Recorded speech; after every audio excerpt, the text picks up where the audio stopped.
이제는 두 번째 문제로 넘어가 볼 시간입니다. 두 번째 문제 어떤 준비가 돼 있는지 바로 만나보시죠.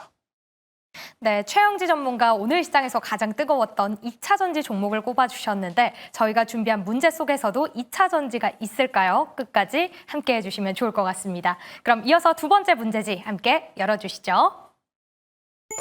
네, 차트가 나와 있습니다. 정말 많은 투자자분들의 계좌 속에 딱 하나는 있을 그런 차트인데요. 지난 5월 말 3년 내 최저가를 기록했다면 오늘까지 무려 65%의 상승세를 보이고 있습니다. 그야말로 신화를 쓰고 있는데 이 종목을 가지고 계셨던 분들이라면 마음을 졸였던 이 순간을 요즘에는 좀 회복하고 있는 분위기가 나타나고 있죠. 그런 종목이 이렇게 나와 있는데 과연 어떤 종목일까요? 바로 에코프로 BM입니다. 어떤 내용이 준비되어 있는 건지 문제를 통해 확인해 보도록 할게요. 네, 훈풍 부는 2차 전지 상승세 지속 전망을 신호등으로 표현하시오. 오늘 가장 뜨거웠던 2차 전지 내용이 담겨 있습니다. 그동안 2차 전지는 내내 조정을 받았는데 요즘에는 주도주로 또 자리를 하고 있는데요. 오늘 에코프로 형제주들은 물론이고 LNF 10% 그리고 리튬 관련주들은 상한가를 기록하는 등 상승 랠리를 보였습니다. 그 상승 배경에는 중국 CATL이 있는데요. 바로 리튬 광산 생산을 최소 3개월 동안 중단한다라는 소식이 전해지면서 전체 생산량의 3%를 차지하는 만큼 이 소식 들려오자마자 리튬 가격 9% 급등세를 보였습니다. 이렇게 되면서 그동안 2년 넘게 공급 과잉을 겪어왔던 업계에는 최대 호재로 들려오고 있는데요. 오늘도 상승 랠리가 이어지고 있는데 그렇다고 좋은 이야기만 들려오는 건 아닙니다. 우려도 있었는데요. 지금의 2차 전지 종목들의 이 흐름, 순환매에 따른 단기 반등일 수 있다라는 우려도 함께 제기되고 있습니다. 요즘에 ESS에 대한 기대감도 함께 있고요. 또 실적을 통해서 바닥론의 힘을 더 받아가고 있는 모습인데요. 그 안에서 2차 전지 추가적인 상승도 기대해 볼 수 있을까요? 이 전방을 신호등을 통해 표현해 보도록 하겠습니다. 그럼 두 번째 주식 남녀의 선택, 보드를 들어주시죠. 네, 확실히 관심이 많아졌다라고 느껴지는 게 앞서서 이제 저희가 차트를 보여드리면 보통은 저 종목이 뭘까 많이 고민들을 하시는데 이번에는 차트가 공개가 되자마자 뭔지 알겠다라고 말씀하시는 분들이 많았고요. 맞췄으니까 선물 달라고 하시는 분들도 있는데 예, 항상 저희의 선물은 따봉입니다. 예, 준비가 돼 있고요. 잘 맞춰주셨어요. 자, 이렇게 관심이 큰 2차 전지에 대해서 과연 신호등으로 치자 그러면 멈춰야 될지 아니면 좀 고민을 해야 될지 아니면 이대로 좀 치고 나가도 될지 이 부분을 두 분께 질문을 드렸는데 박철순 전문가도 파란불? 네, 맞습니다. 예, 적어주신 거죠. 그럼 두 분 다 공통적으로 가도 된다라고 적어주신 겁니다. 자, 한 분씩 얘기를 들어볼 텐데 앞서서 이제 좀 겹치는 내용들도 있을 것 같아요. 최대한 겹치는 거는 간략하게 말씀을 해주시면 좋을 것 같습니다. 최영지 전문가님. 네, 일단은 저는 2차 전지 시장 자체는 지금 상황에서는 주가 자체도 적정 수준까지 내려왔고 그런 만큼 하반기에는 주가 상승이 더 이어질 거다라고 바라보고 있는데요. 앞서 말씀드렸던 ESS 시장과 더불어서 조금 부연 설명을 더 해드리자면 예. 사실 ESS 배터리 수요 자체는 일반적인 배터리와 대비를 했을 때 20%, 25% 수준입니다.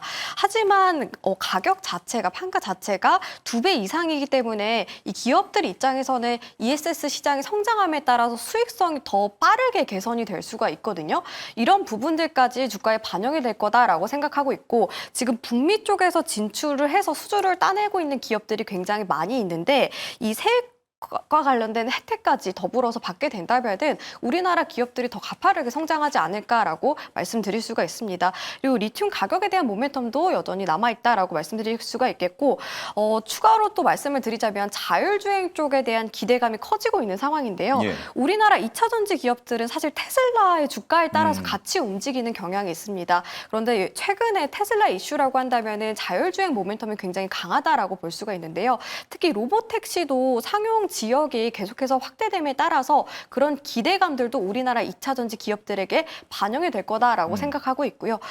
또 이 자율주행이나 로보택시와 관련된 것들은 사실 24시간 돌아가기 때문에 그만큼 배터리 사용량이 굉장히 많습니다. 또 고성능 배터리가 필요한데 고성능 배터리는 우리나라가 굉장히 기술력이 뛰어나잖아요. 그런 부분들까지 반영이 된다면은 저는 2차 전지 관련된 기업들이 하반기에도 더 잘 갈 수 있다라고 생각하고 있고 과거에 2023년에 최근에 2차 전지 주도했던 장세였잖아요. 예. 그 당시만 해도 기대감으로 인해서 고평가된 기업들이 많이 있었고 지금 거품이 많이 빠져서 적정 주가를 찾아왔다고 생각하고 있어요. 지금 차근차근 실적에 따라서 올라가게 된다면은 좀 시간이 걸릴지라도 장기적으로 우상향할 거라고 생각이 들어서 저는 관심이 있는 투자자분들이라고 한다면 지금 관점에서 2차 전지 기업들 차근차근 매집을 하면서 접근해 봐도 좋지 않을까 이렇게 말씀을 드리고 싶습니다. 네, 좋습니다. 자, 다음은 박철순 전문가 얘기를 들어볼 텐데 네. 어떻게 보고 계십니까? 2차 전지. 네, 말씀해 주신 내용 제외하고요. 다른 추가적인 얘기 말씀드리자면 일단은 뭐 전기차 캐즘은 계속 뭐 용어가 나오고 있는데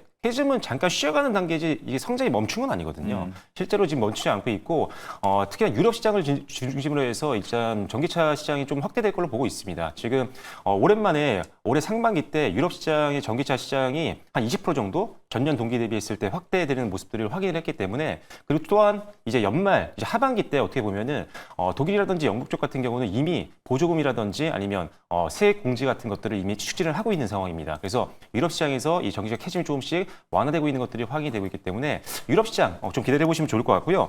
ESS 시장에 대해 잠깐 말씀드리면 전 세계 90% 정도를 ESS 시장을 점유하고 있던 게 중국이었습니다. 근데 지금 미국이 중국을 제재를 하고 있다 보니까 지금 퇴출이 됐거든요. 중국 배터리 지금 미국에서 쓰면요. 세액 공제 이런 거 못 받습니다. 예. 그러다 보니까 미국에 있는 ESS를 갖고 있는 기업들이라든지 관련 기업들이 다른 공급처를 찾아야 되는데 그게 이제 우리나라인 거죠. 그래서 실제로 LG엔드 솔루션이라든지 우리나라 기업들이 지금 수주를 계속 따내고 있는 그런 과정이고 이 수주에 어떻게 보면 초입 단계라고 볼 수가 있기 때문에 ESS 시장은 이제 본격적인 성장 초입 구간이다라고 보시면 될 것 같습니다. 그리고 LFP 배터리도 이제 본격적으로 생산하면서 LG엔드 솔루션이 이미 수주를 하기 시작을 했죠. 그래서 LFP에 밀렸던 이 시장 점유율을 조금씩 이제 뺏어올 수 있는 전략. 그리고 고가의 제품들 같은 경우는 기존의 3원계 배터리로 대응을 할 수가 있기 때문에 이 3원계 배터리와 LFP 배터리 두 개 투트랙 전략이 앞으로 이 3사를 모두 다 끌고 갈 수 있고 그 밑에 있는 밸류체인들도 낙수 효과를 볼 수가 있기 때문에 일단 뭐 2차 전지는 지금 이 정도 주가 수준이라면 장기 차트를 봤을 때 굉장히 대부분 다 아래에 있거든요. 그래서 일단 저는 개인적으로는 수주가 빨리 나오고 있고 기술 개발이 제일 빠른 LNF는 기본적으로 좀 포트에 넣어놓으시면 좋지 않을까 이렇게 생각을 하고 있습니다. 예, 좋습니다. 최근에 뭐 주목을 받으면서 주가가 어느 정도 올라오긴 했지만 길게 보면 아직도 전혀 많이 올라오지 않았다. 바닥권이다. 지금도 늦지 않았다라는 이야기들을 전해주셨습니다.